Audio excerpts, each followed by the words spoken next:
ધોરણ 10 વિદ્યાર્થી મિત્રો પરમ દિવસે અંગ્રેજીનું પેપર છે. ઘણા બધા વિદ્યાર્થીઓ કોમેન્ટ કરી કે સર અંગ્રેજી ગ્રામર માટે એક વિડીયો બનાવો. તો એક વિડીયો ઓલરેડી આપણે અપલોડ કરી દીધો છે, જેમાં આપણે સેક્શન સી માં 33 નંબર, 34 નંબર અને 35 નંબર જે મેચિંગ ધ ફંક્શન પૂછાય છે એ આપણે સોલ્વ કર્યા હતા. એ તમને આવડી ગયું હશે વિદ્યાર્થી મિત્રો. હવે એના પછી અહીંયા તમે જોઈ શકો છો 3 માર્ક્સ તમારી પરીક્ષામાં પૂછાશે. Complete the conversation. બે વ્યક્તિ વાતચીત કરતા હશે, તમને આન્સર આપેલો હશે, તમારે જસ્ટ સાચો આન્સર સિલેક્ટ કરવાનો છે. તો સૌથી પહેલો ક્વેશ્ચન આર્યને એમ કીધું, why didn't you attend my birthday party. આર્યને પૂજાને એમ કીધું કે તે મારી બર્થડે પાર્ટી કેમ અટેન્ડ ના કરી. તો પૂજાએ આન્સર આપવાનો છે અને કૌંસમાં લખેલું છે વિદ્યાર્થી મિત્રો શોઈંગ રીઝન. રીઝન એટલે શું થાય વિદ્યાર્થી મિત્રો? કારણ. તો તમારે કારણ બતાવવાનું છે. તો જવાબ શું આવશે વિદ્યાર્થી મિત્રો? I like to attend party. એમાં તો કોઈ જવાબ નથી આપ્યો વિદ્યાર્થી મિત્રો, રીઝન નથી આપ્યું. I will attend it next time. હું નેક્સ્ટ ટાઈમ અટેન્ડ કરીશ એવું કીધું. અહીંયા પણ વિદ્યાર્થી મિત્રો કારણ નથી આપ્યું. એના પછી ત્રીજા નંબરનામાં જો વિદ્યાર્થી મિત્રો શું લખેલું છે? It had been down with fever. એનો મતલબ કે મને ફીવર હતો, મને તાવ આવ્યો હતો. એનો મતલબ કે અહીંયા વિદ્યાર્થી મિત્રો રીઝન આપ્યું છે. અને બસ વિદ્યાર્થી મિત્રો, જો તમે ખાલી ટ્રાન્સલેટ પણ કરી દેશો, જો તમને ગુજરાતી પણ ખબર પડી જશે તો પણ તમે સાચો આન્સર આપી શકશો. તો આનો જવાબ શું આવશે વિદ્યાર્થી મિત્રો? ત્રીજા નંબરનું આવશે આઈ હેડ બીન ડાઉન વિથ ફીવર. આઈ આવે વિદ્યાર્થી મિત્રો, ઇટ લખેલું છે. ચલો એના પછી મનુષી સિકિંગ ઇન્ફોર્મેશન. એનો મતલબ થશે વિદ્યાર્થી મિત્રો એને કઈ ઇન્ફોર્મેશન જોઈએ છે. તો મનુષીએ આર્યાને કંઈક કીધું હશે, જેથી આર્યાએ એવો જવાબ આપ્યો it is near Thaltej cross road. કે મનુષ્યએ કંઈક ડાયરેક્શન પૂછી હશે કે આ જગ્યા કઈ જગ્યાએ છે. તો આર્યાએ એમ કીધું કે આ થલતેજ ક્રોસ રોડની નજીક છે. તો જવાબ શું આવશે વિદ્યાર્થી મિત્રો? એ જ આવશે where can I find a gym nearby. હું જીમ ક્યાં શોધી શકું છું નજીકમાં? તો આર્યાએ શું કહેશે કે થલતેજ ક્રોસ રોડની નજીક. બીજા નંબરનું છે વેન. એ તો સમય બતાવશે વિદ્યાર્થી મિત્રો. ત્રીજા નંબરનું છે કે હાઉ મેની જીમ, કે કેટલા જીમ છે. તો એ પણ ના આવે વિદ્યાર્થી મિત્રો. અને how do you go to gym every day, કે તમે જીમ રોજ કઈ રીતના જાઓ છો? તો ના વિદ્યાર્થી મિત્રો, એ પણ નહીં આવે. તો જવાબ શું આવશે? એક આવશે where can I find a gym nearby. એના પછી ત્રીજા નંબરનું છે મીનાએ એવું કીધું how can you help me in this project, કે તમે મને મદદ કઈ રીતના કરશો આ પ્રોજેક્ટમાં. તો રોહન શું કહેશે? Describing thing. કોઈ વસ્તુને ડિસ્ક્રાઇબ કરશે. તો રોહન એવું કહેશે કે ટેલ મી ડિટેલ અબાઉટ યોર પ્રોજેક્ટ, કે તમે પ્રોજેક્ટ વિશે મને ડિટેલ કહો. ના વિદ્યાર્થી મિત્રો. I have not thought about it. મેં કંઈ વિચાર્યું નથી. એ પણ ના આવે. When help do you need from me. એ પણ ના આવે વિદ્યાર્થી મિત્રો.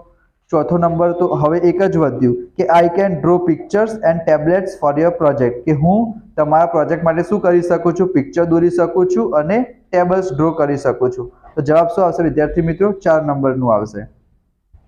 એના પછી રોનકે એમ કીધું વેર ઇઝ સાપુતારા લોકેટેડ, કે સાપુતારા કઈ જગ્યાએ છે? તો નિશાએ શું કરવાનું છે? લોકેશનને સ્પેસિફાય કરવાનું છે. તો જવાબ શું આવશે વિદ્યાર્થી મિત્રો? સેકન્ડ નંબરનું આવશે કે Saputara is located in the Dang district of Gujarat, કે ગુજરાતના ડાંગ જિલ્લામાં સાપુતારા આવેલું છે વિદ્યાર્થી મિત્રો. તો જવાબ સેકન્ડ આવશે. એના પછી ટીના એમ કહે છે mom I want a new phone, કે મમ્મી મારે નવો મોબાઈલ જોઈએ છે. તો મધર શું કહે છે વિદ્યાર્થી મિત્રો? Expressing condition. તો કન્ડિશન માટે વિદ્યાર્થી મિત્રો ઇફ આવશે. તો અહીંયા ત્રીજા નંબરનું આવશે કે if you will get good marks I will think of it, કે જો તારે સારા માર્ક્સ આવશે તો હું વિચારીશ. તો જવાબ શું આવશે? 3 નંબરનું આવશે ઇફ. એના પછી છે વિદ્યાર્થી મિત્રો કાજલે કીધું I want to buy a Rapidex English book, Rapidex English book, કે મારે એક ઇંગ્લિશ બુક ખરીદવી છે. Enquiry as nature. તો શોપકીપરે શું કીધું? 300 રૂપિયા. તો સિમ્પલ વસ્તુ છે, કાજલે શું પૂછ્યું હશે? એ આ કેટલાની આવે છે? તો જવાબ શું આવશે? How much does it cost. તો શોપકીપરે શું કીધું? 300 રૂપિયા. એના પછી Rajesh which book are you reading, તમે કઈ બુક વાંચી રહ્યા છો? તો નિશા શું કહેશે? ડિસ્ક્રાઇબિંગ થિંગ, કે I am reading Macbeth which was written by Shakespeare. ત્રીજા નંબરનું આવશે કે હું મેકબેથ રીડિંગ કરી રહ્યો છું. એના પછી દિવ્યેશ સ્પેસિફાઈંગ ટાઈમ. દિવ્યેશે કીધું કે when do you go to school, તમે સ્કૂલ ક્યારે જાઓ છો? તો ટાઈમને સ્પેસિફાઈ કરવાનો છે. તો પહેલામાં તો શું લખેલું છે, મને સ્કૂલ જવું ગમે છે, એમાં કોઈ ટાઈમ નથી કીધો. I don't like go to school, મને સ્કૂલ જવું નથી ગમતું, એમાં પણ કંઈ વાત નથી કરી. આઈ અટેન્ડ ઓલ લેક્ચર્સ, એમાં પણ ટાઈમિંગને મેન્શન નથી કર્યો. તો શું વધ્યું? 4th નંબરનું કે I go to school at 7 AM, હું સવારે 7 વાગે સ્કૂલ જઉં છું. એના પછી રેહાન્સે કીધું when will you celebrate the victory, તમે વિક્ટરી ક્યારે સેલિબ્રેટ કરશો? અહીંયા પણ વિદ્યાર્થી મિત્રો ટાઈમને સ્પેસિફાય કરવાનો છે. તો 1 અને 2માં તો નથી આપેલું, તો 3 અને 4 જોઈએ. We will celebrate in the evening, તો અહીંયા વિદ્યાર્થી મિત્રો ઇવનિંગ સાંજ આપ્યું છે, તો જવાબ શું આવશે? 3જા નંબરનું આવશે. એના પછી હિતેશે કીધું, હિતેશે એવું તો શું કીધું જેથી શોપકીપરે કીધું yes what can I do for you, exchanging pleasantry, pleasantry થશે વિદ્યાર્થી મિત્રો જે આપણે ભાવના વ્યક્ત કરીશું, ઇમોશન વ્યક્ત કરીશું. તો જવાબ શું આવશે? 2જા નંબરનું આવશે કે excuse me, can you please help me, શું તમે મારી મદદ કરશો?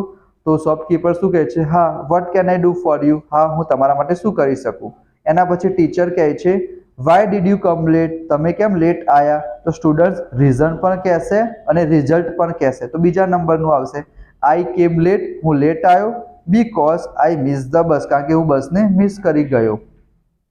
એના પછી 4મીએ કીધું વેર આર યુ સિટિંગ, તમે ક્યાં બેસી રહ્યા છો? તો યસ લોકેશનને સ્પેસિફાય કરશે. તો જવાબ શું આવશે? I am sitting near a man with a long beard. પહેલામાં તો પાર્ડન પ્લીઝ એનો મતલબ થાય ફરીથી રિપીટ કરો, તો અહીંયા તો કોઈ લોકેશનને સ્પેસિફાય નથી કર્યું.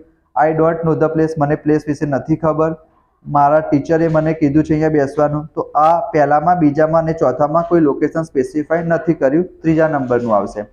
રવિનાએ એવું તો શું કીધું જેથી ઋતુઆએ કીધું કે I am going to market, હું માર્કેટ જઈ રહી છું. તો રવિનાએ શું કીધું હશે? તમે ક્યાં જઈ રહ્યા છો? તો જવાબ શું આવશે? Where are you going. પહેલામાં શું છે? વોટ આર યુ ડુઈંગ, એ નહીં આવે વિદ્યાર્થી મિત્રો. 2જા નંબરનું વેન સમય બતાવશે. ચોથા નંબરનું વાય રીઝન બતાવશે. તો જવાબ શું આવશે? 3જા નંબરનું આવશે. એના પછી છે mister Pathak inquiry about duration. તો યાદ રાખવાનું વિદ્યાર્થી મિત્રો, જ્યારે પણ ડ્યુરેશન કહેશે ત્યારે હાઉ લોંગ વાળું આવશે, એટલે કે 4th નંબરનો આન્સર આવશે. એના પછી વિદ્યાર્થી મિત્રો 39 થી 41 નંબરનું ક્વેશ્ચન આપણે નેક્સ્ટ વિડીયોમાં જોઈશું. એ પણ વિદ્યાર્થી મિત્રો ફંક્શન જ છે. જો આજનો વિડીયો તમને પસંદ આવ્યો હોય તો લાઇક કરી દેજો. પ્રથમ વખત જોઈ રહ્યા હોય તો ચેનલને સબસ્ક્રાઇબ કરીને નોટિફિકેશન ઓન કરી દેજો.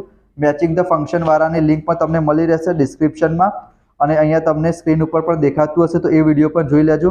તો મળીશું આપણે નેક્સ્ટ વિડીયોમાં. ત્યાં સુધી જય હિન્દ, જય ભારત, જય Shri Ram. Thank you so much.